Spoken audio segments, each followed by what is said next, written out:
Be like, we just make it happen, and then he gonna come with, go, babe, go. Say it on, sister. Go, you got this. Oh, yeah, right on. Okay, All right, you let's got this. You got All right.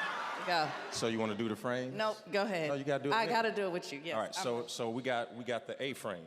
You already know what it is, right? Yes. So the A frame. I know it.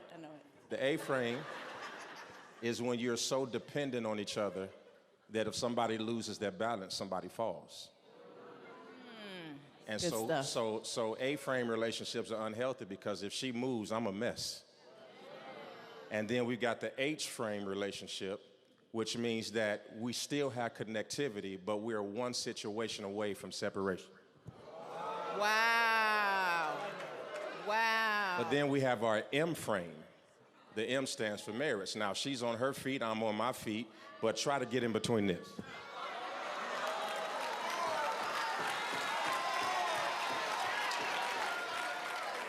Well, we got a circle frame.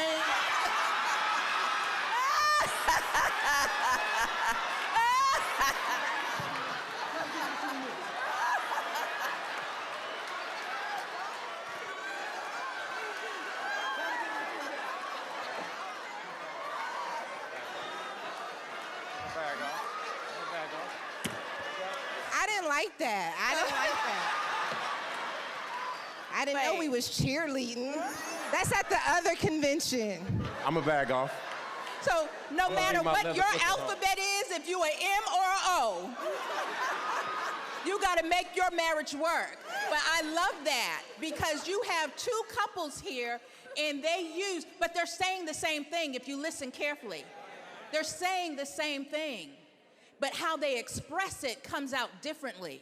So when you're sitting here and you're listening, we don't want you to mimic them. We want you to take the principle and then apply it to your life and apply it to your marriage. Amen? Okay, and Sarah kind of answered this, but I want to go a little deeper. How do you make time for you in the relationship? Because that's one of your spaces, is how do you make time for you in the relationship without losing connectivity to your mate? Go ahead, tea time. She mentioned tea time. That's Touré time.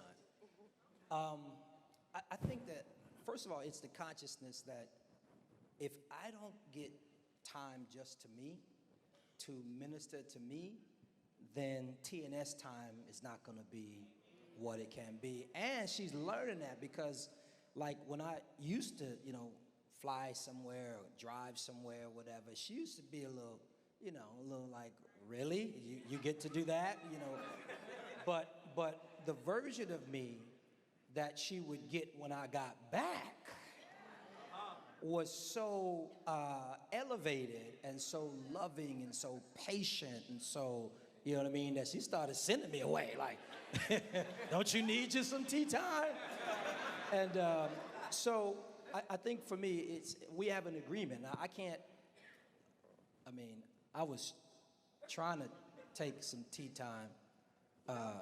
Don't do that? Okay. Sometimes she'll jump on the plane. But we have an agreement. Where are we going? Right. Feel a heavy we in my spirit on this one. But we give each other permission. So I'll say, and she'll do the same, and she gets her time. But, hey, listen, I'm feeling like I need these few days. And by the way, it is not a rejection of her. And this is really important because me saying I need some tea time is not me saying I need time away from Sarah. It actually has nothing to do with Sarah or the kids or anybody else, but it is me recognizing what my soul needs to be the healthiest version of Touré.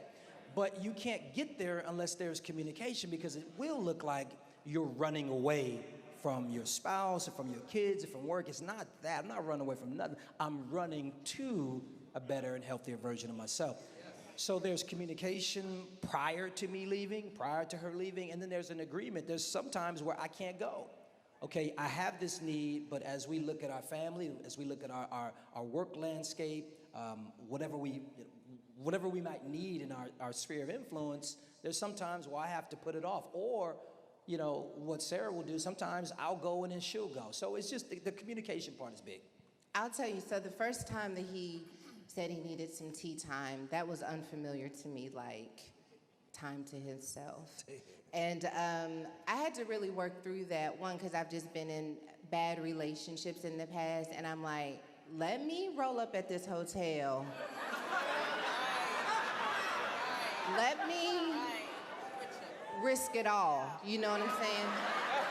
Like, don't let me, And then when I realized that that was just my old trauma coming up and that I was attributing his character to previous experiences, I had to learn to really grow and trust him and trust God, and, so that was one thing. Then I started getting resentful, though, because I think as the facilitator of the kids, the facilitator of the house, I have this idea in my head that if I leave, this whole thing gonna fall apart. And that's not true. I did not create in my mind enough room for the house to fall apart and that being okay, for the kids to be off their schedule and that be okay, for him to not do things the way that I would do them and for that to be okay. But the idea that like he was going away getting some time when I was like burnt out, losing myself, it used to create a lot of resentment, ultimately not just within me but in our marriage. So anytime he needs time away, now I'm thinking about all of the times where I need time away. Am I making this look so easy? I wish somebody would just send me away instead of using my own words to advocate for my own needs. And so when the first time that I did go away, it was really more out of like, I'm finna show you that when I'm gone, whoop-de-whoop-de-woo. And, but then when I got there by myself, I'm like, whoa, I can do this without it being a punishment or retaliation for him being gone, and it not change the dynamic of our relationship, and I get an opportunity to get what I need too. And we're talking like 2 days at a hotel up the street. And sometimes I do have to call in extra reinforcements, right? Because he's not gonna lay edges. And if my girls at school and their edges ain't laid, what kind of mother am I? You know what I mean? So like, sometimes I do call in reinforcement. Can somebody, here's the DoorDash, here's what they order, here's the snack routine. Like, I do have to help facilitate it, but the time for me to recalibrate, be by myself, not be bothered when I'm in the bathroom, walk around with my wig off, be crazy, eat food in the bed, watch ratchet television, then pray. This is how I know how to pray effectively, is when I see what's happening in the world. God, I bring my sister Nene to you. She's throwing drinks at people, And I feel like a woman. And I think, let me just say this, I think part of what makes it difficult for women to feel sexy and to show up as women in their marriages is we are legitimately so tired thinking about tomorrow that the idea that I can throw it in a circle tonight is unreasonable. Well, but I have found that when I disconnect from my responsibilities and I have a minute to recalibrate, that this circle still circulates. I think you need to go to Jamaica. I just feel like the Lord's speaking to me. Send me, Lord. Send me. I just send me, Lord.